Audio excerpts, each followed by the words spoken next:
నమస్తే, నేను మీ Shravani. Welcome to Crunch TV. ఈ మధ్య కాలంలో ప్రతి ఒక్కరి నోట వినిపించేది హైడ్రా. ఇది హైడ్రానా, హైడ్రామానా అంటూ జనాలందరూ అంటే ఎటు సపోర్ట్ చెయ్యాలి, నిజంగా ఇది మంచికే జరుగుతుందా లేక చెడుకు జరుగుతుందా, ఓకే నిజంగా చెరువులు కానీ ఇవన్నీ కూడా అక్రమంగా తీసుకొని వాటి మీద అక్రమ కట్టడాలు కట్టిన వాళ్ళ మీద కఠిన చర్యలు తీసుకోవాలి అని ఒక పక్క ప్రజలు చెబుతూనే మరో పక్కన వాళ్ళ గోడు వాళ్ళు వెళ్ళబోసుకుంటున్నారు. దేవుడా, మేము అప్పులు చేశాము, అంటే ప్రభుత్వంలో లోను తీసుకున్నాము, బ్యాంకుల లోను తీసుకొని మా ఇల్లు కట్టుకున్నాము, ఇప్పుడు హైడ్రా అని చెప్పి మాకు నోటీసులు వస్తున్నాయి. సో ఈ అంటే ఇప్పుడు మేము ఏం చేయాలి, ప్రభుత్వం మాకు అండగా నిలుస్తుందా నిలవదా, అసలు మా పరిస్థితి ఏంటి అంటే ఇలాంటి క్వశ్చన్స్ ఎన్నో రేస్ అవుతూ ఉన్నాయి. సో హైడ్రా వల్ల నష్టమా లాభమా ఏది ఏమైనా సరే దీని గురించి అనాలిసిస్ చేయడానికి మనతో పాటు ఉన్నారు చిట్టిబాబు గారు. నమస్తే సార్, ఎలా ఉన్నారు సార్? ఇంకా మనం అనుకోవాల్సింది ఏది లేదు. హైడ్రా అనేది హైడ్రానా హైడ్రామానా అనే చిన్న చిన్న క్వశ్చన్స్ రేజ్ అవుతూ వస్తూ ఉన్నాయి. అంటే మన ప్రభుత్వ భూములు మనకి రావాలి, మన చెరువులన్నీ మళ్ళీ మన పురాతన కాలంలో ఉన్న చెరువులన్నీ కూడా మనకి బయటికి రావాలి, అక్రమ కట్టడాలకి మనం తావివ్వకూడదు అనేది ఒకటి బయటికి వినిపిస్తుంది. కానీ అదే టైంలో మీకు చెప్పినట్టుగా కొంతమంది ప్రజలు అయ్యో అని చెప్పేసి వాళ్ళ బాధని వెళ్ళగక్కుతున్నారు. దీనికి ఏమంటారు మీరు? ఇప్పుడు మనం ఒక నిజాయితీగా మాట్లాడుకుంటామా, ఆ హైడ్రా తీసుకున్న నిర్ణయం పాలసీ అయితే మంచి పాలసీ, ఖచ్చితంగా ప్రజా ఉపయోగమైనది. ఈ గుట్టలు చెరువులతో నిండిన రాష్ట్రం తెలంగాణ. ఇక్కడ చెరువుల్ని గుట్టలను పగలగొట్టేసి చెరువుల్ని మూసేసి చేయబట్టే వాతావరణం హైదరాబాద్ ఒకప్పుడు బ్రహ్మాండమైన వాతావరణం. ఇక్కడ అలాంటి వాతావరణం మార్పు ఇవన్నీ కూడా జరగటం వీటి వల్ల ఈ సరిదిద్దటం అనేది, చెరువులు మూసేయటం వల్ల అనేక ఉపద్రవాలు ఉన్నాయి. నీరు సమస్య వస్తుంది, ప్లస్ వరదలు వచ్చి పెద్ద వాన తుఫాన్ లాంటిది వచ్చి తుఫాన్ లాంటి పెద్ద వానలు వస్తే మొత్తం ఆ చెరువులు పొంగిపోయి పక్కన ఉన్న కాలనీలన్నీ ఇప్పుడు ఉంది. ఇదే ఎన్కన్వెన్షన్ ఇప్పుడు బాగానే ఉంది. రేపు ఏదో తుఫాన్ వచ్చింది అనుకో, పెద్ద తుఫాను వస్తే అది పొంగుది, మొత్తం అయ్యప్ప సొసైటీ మొత్తం మునిగిపోద్ది. ఇప్పుడే మామూలు చిన్న వాన కొంచెం పెద్ద వాన పడితేనే మునిగిపోవటం చూస్తున్నాం, ఇక మొత్తం కాలనీ మునిగిపోద్ది.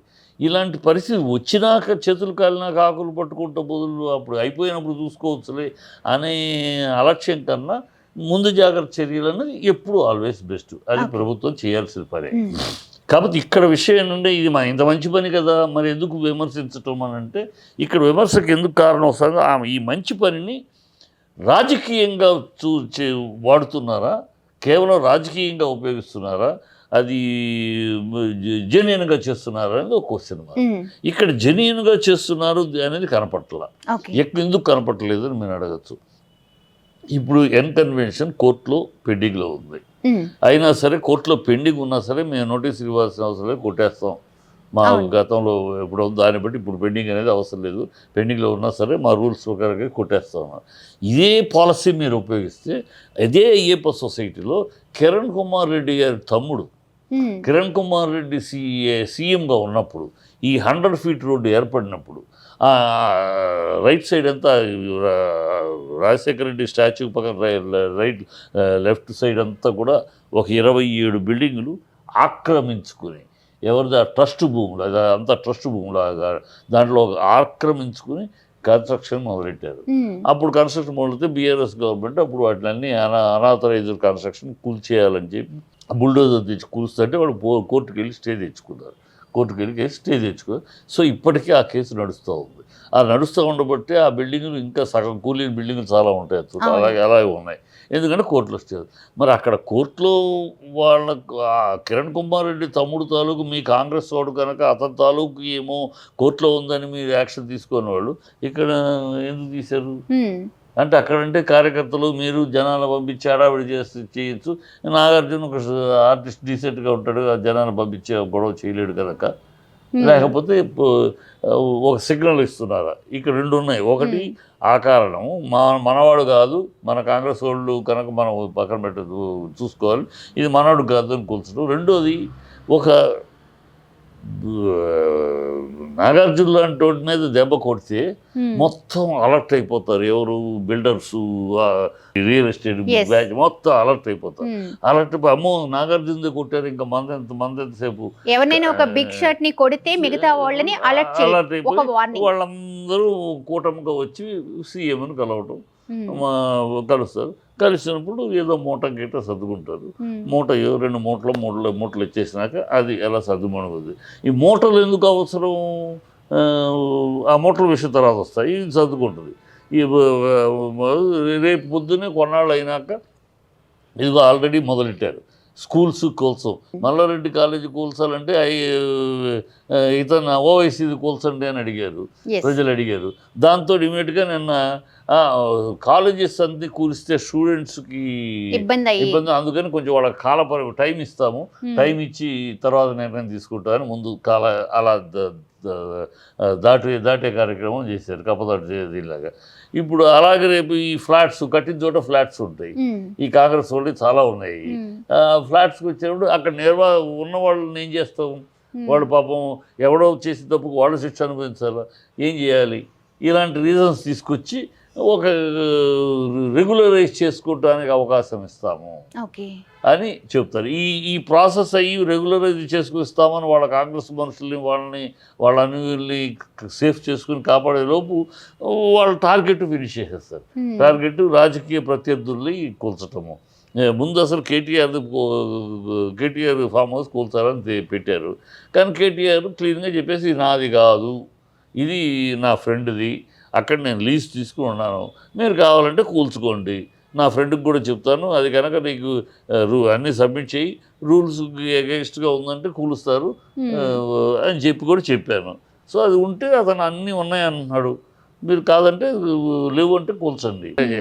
అంటే ఈ హైడ్రా అనే చర్య ఎందుకు తీసినట్టున్నారంటే, ఇంతకాలం ఇప్పటి వరకు లేనిది ఈ టైంలో ఇప్పుడు తీసుకొచ్చారు అని అంటే, కేవలం రేవంత్ సర్కార్ నేను ఒకటి ఉన్నాను, బలోపేతంగా చేస్తున్నాము మేము కలర్ రప్పిస్తారు పైకి, అవి ముసుగులు, అసలు డబ్బులు. ఇప్పుడు కేంద్రానికి వీళ్ళ అధిష్టానానికి సూట్ కేసులు పంపించాలి. కాంగ్రెస్ ఎక్కడ ఉన్నా సరే వాళ్ళ ఆనవాయితీ, వాళ్ళ పాలసీ ఏంటంటే ఆ ప్రభుత్వం నుంచి సూట్ కేసులు 3 నెలలకు ఒకసారి సూట్ కేసులు అధిష్టానానికి అందాలి.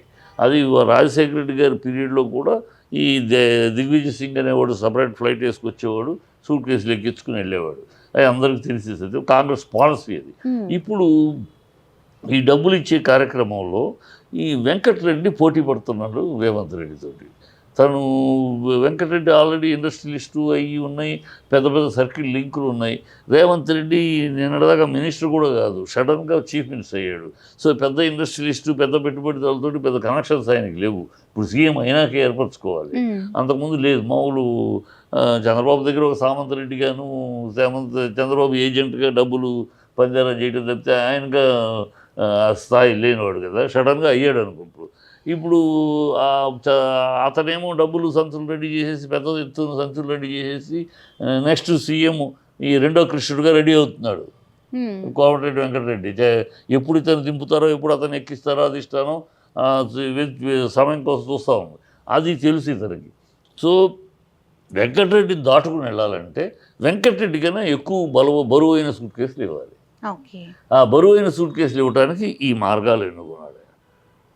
నాకు అందుకని మొన్న వాళ్ళు ఇది గుట్కాల మీద వేసారు, కొన్నాళ్ళు డామ్ మాడావిడి చేశారు. ఇప్పుడు ఎక్కడ చూస్తే గుట్కాలు దొరుకుతాయి. అయిపోయింది, సెటిల్మెంట్ అయిపోయింది. అక్కడ గుట్కాలు ఒక 100 కోట్లు ఏదో 200 కోట్లు 200 కోట్లు మొత్తానికి పెద్ద అమౌంటే అంటున్నారు. ఇంకా ఎంత మొత్తానికి సెటిల్మెంట్ అయిపోయింది. ఇప్పుడు ఎక్కడ చూసినా గుట్కాల మీద స్టేట్మెంట్ లేవు. అప్పుడేమో డామ్ డకారని ఇదే సీఎం స్టేట్మెంట్ ఇచ్చాడు, గుర్తుందో లేదు గుట్కాల మీద. ఇప్పుడు ఎక్కడ చూసినా గుట్కాలు అమ్ముతున్నారు. ఎందుకు అమ్ముతున్నారు? ఏమైపోయింది? 2-3 రోజులు అంతే, 2-3 రోజులు ప్రాపర్ డామ్ ఎక్కడైనా బళ్ళు ఆపటం చేస్తారు. ఇమీడియట్గా వాళ్ళు వెళ్ళారు. మీరు ఆపేస్తే ఇంత వ్యాపారం ఇంత నష్టపోతాం, ఇంత పోతాం అది అని ఒక అమౌంట్ సూట్ కేసు తీసుకున్నారు, మీ ఇష్టం వదిలేశారు. ఈ హైడ్రా గురించి స్పెషల్గా కూడా ఒక పిఎస్ అరేంజ్ చేస్తున్నారు అని చెప్పేసి రంగనాథ్ గారు చెప్తూ ఉన్నారు. కేవలం ప్రజలకు ఏవైనా ఫిర్యాదులు. అసలు రంగనాథ్ అనే వ్యక్తి ఆయన ఆఫీసర్గా మాట్లాడలేదు. ఆయన మొత్తం స్టేట్మెంట్ అన్ని చూస్తూ ఉంటే ఒక పొలిటీషియన్గా మాట్లాడుతున్నారు. ఆయన పొలిటికల్ అపాయింట్మెంట్, అది పొలిటికల్ అపాయింట్మెంట్. ఆయన కేటీఆర్ గురించి విమర్శించి మాట్లాడతాడు. ఎందుకంటే you are an officer, you talk about rules and regulations, why you talk about political comments. అది కేటీఆర్ మీద పొలిటికల్ కమెంట్ ఎందుకు చేస్తాను? So all this, so that proves that he is a political appointee. So పొలిటికల్గా వాళ్ళ guide lines వాళ్ళు ఇచ్చి ఉంటుంది. CMO నుంచి ఎవరి మీద అటాక్, ఎవరి మీద first step, second step, strategy ఇస్తుంది. ఆ స్ట్రాటజీ ప్రకారం నడుస్తుంది. ఒక వారం 10 రోజుల తర్వాత ఆ స్ట్రాటజీ ప్రకారం ఇప్పుడు నేను చెప్పిన మాటే వస్తుంది. వాళ్ళ స్కూల్స్కి, కాలేజెస్ అన్నిటి కూడా వాళ్ళు విద్యార్థుల ఈ జీవితాలు ఇబ్బంది పడిపోతాయి కనుక ఆ విద్యార్థులు ఈ కాలేజీలో చేరారని చెప్పి అనేక మంది ఇల్లు పాపం ఎక్కడెక్కడో వాళ్ళ సొంత ఇల్లు కూడా వదులుకుని ఇక్కడికి వచ్చి ఉంటున్నారు. ఇప్పుడు ఆ ఇల్లు అమ్ముకుని ఇక్కడ ఇల్లు స్థలాలు కొనుక్కొని ఉంటున్నారు. సో ఇవన్నీ వాళ్ళ జీవితాల్లో నాశనం. ఇలాంటివన్నీ సెంటిమెంటల్ డైలాగులు మాట్లాడి దాన్ని అలా మిమ్మల్ని government is going to give you time and permission to regularise అయితే ఉంది. పెనాల్టీ ఏదో కట్టేసేస్తారు, పెనాల్టీ కట్టేసేసి జరిగిపోద్ది.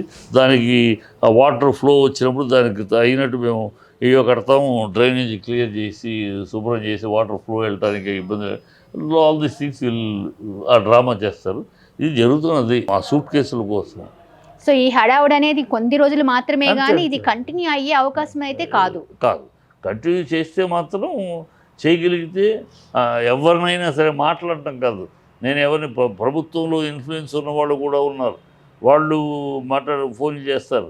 ఎవరిని నేను కేర్ చేయను, అనుకున్నట్టు చేస్తానంటే అది నిజంగా చేయగలిగితే హ్యాట్స్ ఆఫ్. ఎందుకు చేయలేడు? ఇంకోటి ఇవాళ తను ఈ చర్యల వల్ల ఎవరికి గుణపం దింపాడు తెలుసమ్మా? అనుకుంటున్నాడు ఆయన కేటీఆర్కు కేసీఆర్కు దింపామని కాదు, తన గురువుకి గుణపం దింపాడు, చంద్రబాబుకు దింపాడు. ఇప్పుడు చంద్రబాబు మెంగలేక కక్కలేక పరిస్థితిలో ఉన్నాడు. ఎందుకంటే కృష్ణానది కరకట్ట దగ్గర అక్కడ కట్టకూడదు, ఇదే రూల్ ప్రకారం అక్కడ బఫర్ జోన్ అక్కడ కట్టకూడదు. అక్కడ 60 బిల్డింగ్లు ఉన్నాయి. చంద్రబాబు గెస్ట్ హౌస్ కూడా అక్కడ ఉంది, చంద్రబాబు అనులబేళ్ళ ఇల్లు అక్కడ ఉన్నాయి, ఒక ఆశ్రమం ఉంది, ఒక హాస్పిటల్ ఉంది. అక్కడ డ్రైనేజ్ సిస్టమ్ కూడా లేదు, ఎందుకంటే పర్మిషన్ ఇవ్వరు. డ్రైనేజ్ సిస్టమ్ లేకపోయినా అది మామూలు గుంటలు అట్లా వెళ్ళి ఆ వాటర్ అంతా ఎక్కడికి వెళ్ళి కలుస్తుందంటే కృష్ణానదిలో కలుస్తుంది. అక్కడ కృష్ణానది వాటర్ డ్రింకింగ్ దీనికి కూడా పనికిరాని స్థాయికి వెళ్ళిపోయింది. అంటే అది బిలో 2 ఉండాలి, ఉంటేనే డ్రింకింగ్. ఇప్పుడు 2.6కి వెళ్ళిపోయింది అక్కడ ఆల్రెడీ. సో అంటే ఈవెన్ డ్రింకింగ్ కూడా కానలేని కంటామినేషన్ స్థాయిలో వెళ్ళిపోయింది. సో నౌ ఇప్పుడు తన శిష్యుడే కదా, ఇది ప్రజల కోసం ఇంత మంచిది చేస్తున్నప్పుడు చంద్రబాబు దానికి చేయాలి కదా. ఇప్పుడు అడుగుతున్నారు చంద్రబాబుని, నేను అక్కడ కూల్చండి, నువ్వే సీఎం కదా, నువ్వు అపోజిషన్గా, ఇక్కడైతే అపోజిషన్గా సీఎం కోరు, నువ్వే సీఎం, నీ తప్పు, అది కూల్చేసేయి. ఇప్పుడు ఆ ఓల్డ్ సిటీలో ఎంఐఎం పార్టీ వాళ్ళు కూడా అంటే అక్కడ కూడా జరిగింది, నిజంగా అక్కడికి వెళ్ళే దమ్ము ఉందా? అదే అడుగుతున్నా. ఒక్కటి కాదు, అక్కడ చేయగలుగుతారా? ఒక్క కాలేజీ మాత్రమే, ఓవైసీ కాలేజీ మాత్రమే కాదు, ఓల్డ్ సిటీలో అనేక బిల్డింగ్లు, ప్రతి ఇల్లు కూడా వాళ్ళు రోడ్డును ఆక్యుపై చేసేసి వాళ్ళ ఎక్స్టెన్షన్స్ వాళ్ళు అక్కడ. అరే కేబుల్ వేయటానికి కూడా పర్మిషన్ ఇవ్వట్లేదు కదా, మా టాటా వాళ్ళు కేబుల్ వేయటానికి కూడా వాళ్ళు ఒప్పుకొని పరిస్థితి. దమ్ము ఉంటే మరి అక్కడ చేయాలి, అక్కడ చేసి అది డెవలప్మెంట్. అంటే దమ్ముంటే అక్కడ డెవలప్మెంట్ చేసి అక్కడ రోడ్లన్నీ 40 ఫీట్ రోడ్డు 20 ఫీట్ రోడ్ అయిపోయింది, 20 ఫీట్ రోడ్డు 10 ఫీట్ అయిపోయింది, అటు ఇటు కట్టేసుకుంటామే. అవన్నీ కరెక్ట్ చేస్తే బ్రహ్మాండం కదా, కిరీటం పెడతాం. ఇప్పుడు నాలాంటి వాళ్ళు కూడా ఇవన్నీ మాట్లాడే నాలాంటి వాళ్ళు కూడా రేవంత్ రెడ్డి కనుక దమ్ముగా అది చేయగలిగితే హైదరాబాద్ రాష్ట్రాన్ని చాలా గొప్పగా తీర్చిదిద్దినాడు అవుతాడు. ఇలాగే చెరువులన్నీ 600 చెరువులు మునిగిపోయినాయి, మొత్తం 6000 చెరువులు, ఇక్కడ మొత్తం దగ్గరలోనే 600 చెరువులు. అవన్నీ చేస్తే హ్యాట్స్ ఆఫ్. ప్రజలకు అవసరమైంది, ప్రజలకి వరద వస్తే కాలనీలు మునిగిపోయే పరిస్థితి లేకుండా బ్రహ్మాండంగా ఉంటుంది. చేయగలిగితే నిజంగా చేస్తే, చిత్తశుద్ధి చేస్తే హ్యాట్స్ ఆఫ్. కానీ చిత్తశుద్ధి కనపట్లేదు. ఇక్కడ రాజకీయ కోణం కనపడుతుంది, డబ్బు కోణం కనపడుతుంది. అందుకే థ్యాంక్ యూ సార్.